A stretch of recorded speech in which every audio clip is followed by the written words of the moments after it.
ಕೃಷ್ಣ ಕೊನೆಯುಸಿರೆಳೆದ ಜಾಗ ಎಲ್ಲಿದೆ ಗೊತ್ತಾ? ಶ್ರೀಕೃಷ್ಣ ಒಂದು ವೃಕ್ಷದ ಅಡಿಯಲ್ಲಿ ಧ್ಯಾನಾವಸ್ಥೆಯಲ್ಲಿ ಕೂತಿದ್ದ ಸಮಯದಲ್ಲಿ ಬೇಟೆಗಾರ ಜರ ಕೃಷ್ಣನ ಎಡಗಾಲನ್ನ ಅದೊಂದು ಜಿಂಕೆ ಇರಬಹುದು ಅನ್ಕೊಂಡು ಬಿಟ್ಟ ಬಾಣ ಕೃಷ್ಣನ ಕಾಲಿಗೆ ತಾಕಿ ಆತ ಪ್ರಾಣ ಬಿಡ್ತಾನೆ. ಇದು ನೆಪ ಮಾತ್ರ.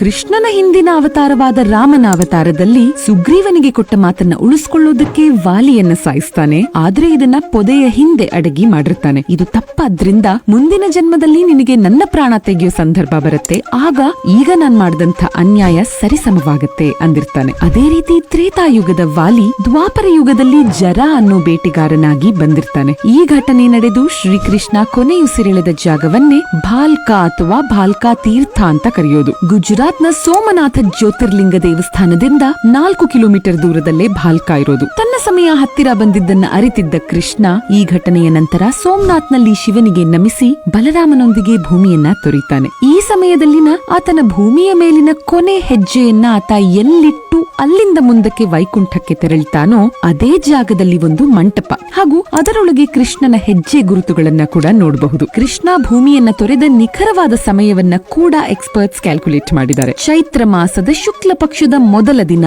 ಅಂದ್ರೆ ಇಂಗ್ಲಿಷ್ ಕ್ಯಾಲೆಂಡರ್ನ ಪ್ರಕಾರ ಕ್ರಿಸ್ತ ಪೂರ್ವ 3102 ಫೆಬ್ರವರಿ 18 ಮಧ್ಯಾಹ್ನ 2 ಗಂಟೆ 27 ನಿಮಿಷ 30 ಸೆಕೆಂಡ್ಸ್.